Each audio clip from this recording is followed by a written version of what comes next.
नमस्कार दोस्तों, आप सभी लोगों का आपके अपने YouTube channel science with education पर बहुत बहुत स्वागत और अभिनंदन करता हूं।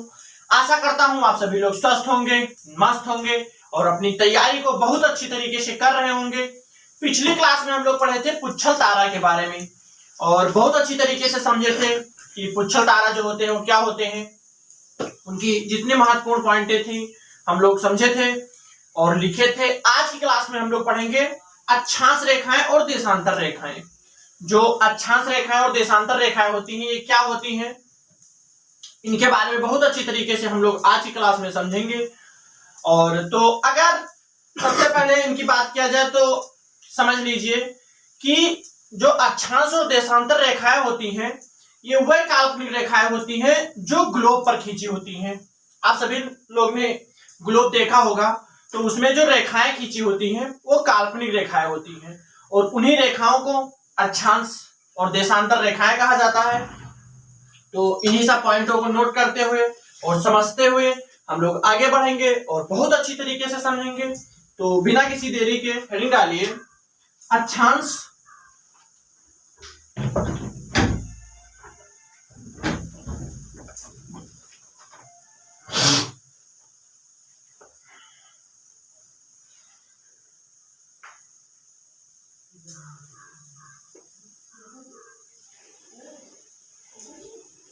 अक्षांश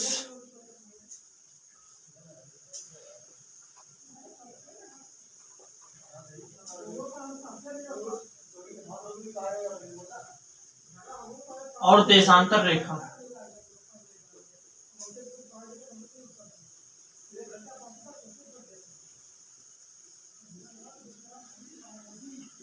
अब सबसे पहले अगर इनकी बात किया जाए तो लिख लीजिए कि ये काल्पनिक रेखाएं होती हैं।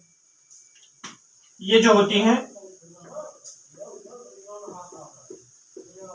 ये काल्पनिक रेखाएं होती हैं।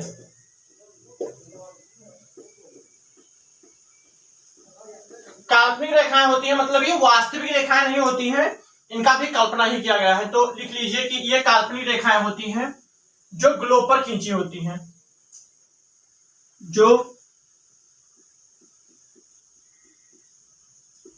ग्लोब पर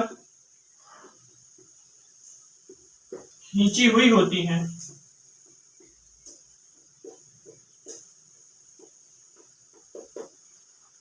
ये काल्पनिक रेखाएं होती हैं जो ग्लोब पर खींची हुई होती हैं। अब अगर इनकी बात किया जाए तो ये प्राय दो प्रकार की होती हैं, वर्टिकल लाइन और हॉरिजॉन्टल लाइन, मतलब क्षैतिज रेखाएं और ऊर्ध्वाधर रेखाएं। तो इसमें लिख लीजिए सबसे पहले कि जो क्षैतिज रेखाएं होती हैं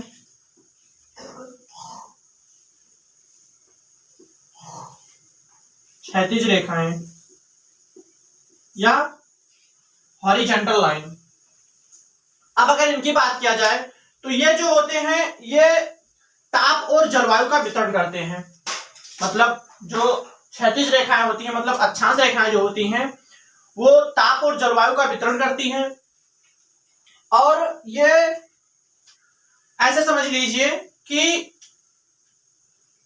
जो क्षैतिज रेखाएं होती हैं मतलब अक्षांश रेखाएं होती हैं वो ताप और जलवायु का वितरण करती हैं और उत्तर से दक्षिण स्थिति का पता लगाती हैं। तो इसमें पहला पॉइंट नोट करिए कि ये क्षैतिज रेखाएं जो होती हैं अक्षांश। अब अगर इनकी बात किया जाए तो ये ताप और जलवायु का वितरण करती हैं। सबसे पहला पॉइंट नोट करिए, ये ताप और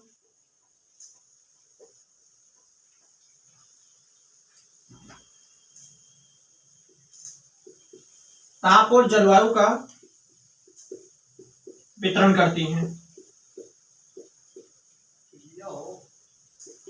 और उत्तर से दक्षिण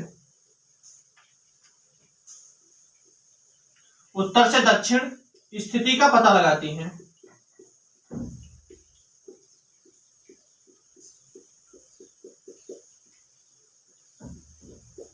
सबसे पहले इसको नोट कर लीजिए, फिर अभी हम लोग फिगर से समझेंगे कि जो अक्षांश रेखाएं होती हैं वो क्या होती हैं और देशांतर रेखाएं होती हैं वो क्या होती हैं। तो सबसे पहले इसको नोट कर लीजिए कि जो क्षैतिज रेखाएं होती हैं मतलब अक्षांश रेखाएं, ये ताप और जलवायु का वितरण करती हैं और उत्तर से दक्षिण स्थिति का पता लगाती हैं। मतलब जो क्षैतिज रेखाएं होती हैं ये उत्तर से दक्षिण स्थिति का पता लगाती हैं। अब इसको आप सभी लोग नोट कर लीजिए। फिर हम लोग ऊर्ध्वाधर रेखाएं मतलब वर्टिकल लाइन के बारे में बात करेंगे। तो पहले थोड़ा थोड़ा इनके बारे में समझ लीजिए, फिर हम लोग बहुत डिटेल में एक एक करके बहुत अच्छी तरीके से समझेंगे। लेकिन सबसे पहले जरूरी है कि इनके बारे में थोड़ी थोड़ी जानकारी हो जानी चाहिए जिससे समझने में आसानी हो। तो आशा करते हैं आप सभी लोग नोट कर चुके होंगे। अब यहां से समझिए कि जो वर्टिकल लाइन होती है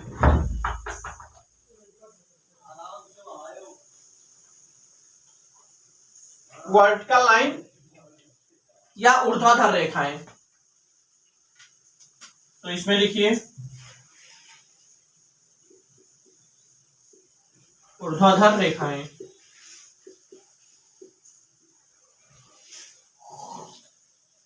मतलब इन्हें यही देशांतर रेखाएं होती हैं, इसमें लिख लीजिए देशांतर। ऊर्ध्वाधर रेखाएं या देशांतर रेखाएं की अगर बात किया जाए तो ये जल को पूरब से पश्चिम की ओर स्थिति का पता लगाती है। मतलब जल का पूरब से पश्चिम स्थिति का पता लगाती हैं और यही रेखाएं तिथि और समय को निर्धारित करती हैं। मतलब तिथि और समय का यही निर्धारण करती हैं जो देशांतर रेखाएं होती हैं। तो इनके बारे में सबसे पहले नोट कर लीजिए। लिखिए यहां, यह जल का पूरब से पश्चिम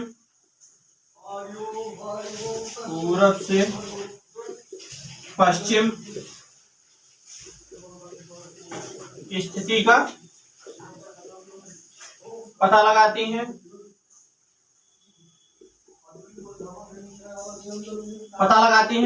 और सबसे इंपॉर्टेंट पॉइंट लिखिए कि यही जो देशांतर रेखाएं होती हैं यही तिथि और समय का निर्धारण करती हैं। तो इसमें लिख लीजिए यही रेखाएं समय और तिथि का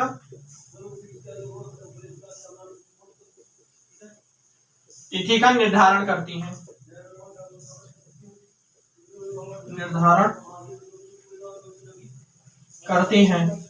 तो इसको आप सभी लोग नोट कर लीजिए। फिर हम लोग ग्लोब बनाकर और समझेंगे फिगर से कि जो देशांतर रेखाएं और अक्षांश रेखाएं होती हैं उनके बारे में कौन कौन सी होती हैं, तो उसको समझेंगे। तो सबसे पहले इसको लिख लीजिए कि जो ऊर्ध्वाधर रेखाएं होती हैं ये जल का पूरब से पश्चिम स्थिति का पता लगाती हैं। पूरब से पश्चिम स्थिति का पता लगाती हैं और यही रेखाएं तिथि और समय का निर्धारण करती हैं। मतलब जो तिथि और समय होता है वो देशांतर रेखाएं ही निर्धारण करती हैं। तो इसको आप सभी लोग नोट कर लीजिए। फिर हम लोग ग्लोब से समझेंगे।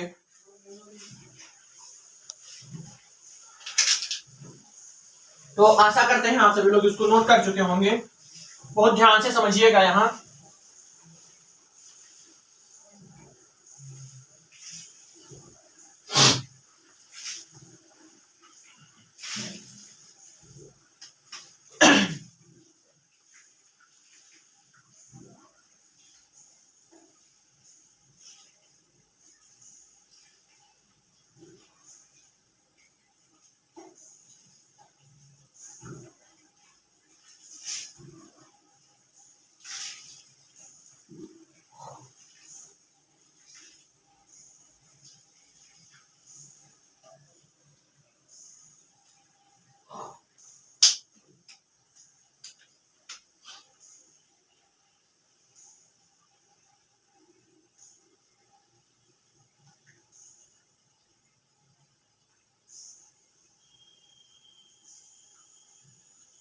बहुत ध्यान से समझिएगा। यहां ये ग्लोब है, ये जो फिगर है ये ग्लोब है। अब इसमें ये रेखाएं जो हैं ये देशांतर रेखाएं हैं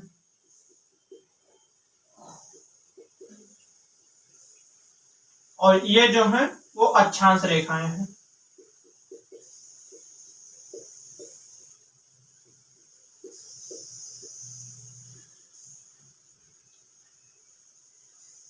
ये जो है ये देशांतर रेखाएं हैं और ये अक्षांश रेखाएं हैं। देशांतर रेखाएं ही समय और तिथि का निर्धारण करती हैं और पूरब से पश्चिम जल की स्थिति का पता लगाती हैं, वो देशांतर रेखाएं होती हैं। और जो अक्षांश रेखाएं होती हैं, अक्षांश रेखाएं जो होती हैं वो ताप और जलवायु का वितरण करती हैं। तो इसको आप सभी लोग बना लीजिएगा। और अब तो आप समझ ही गए होंगे कि जो ग्लोब पर कौन सी रेखाएं अक्षांश रेखाएं होती हैं और कौन सी देशांतर रेखाएं होती हैं। तो इस क्लास में बस इतना ही।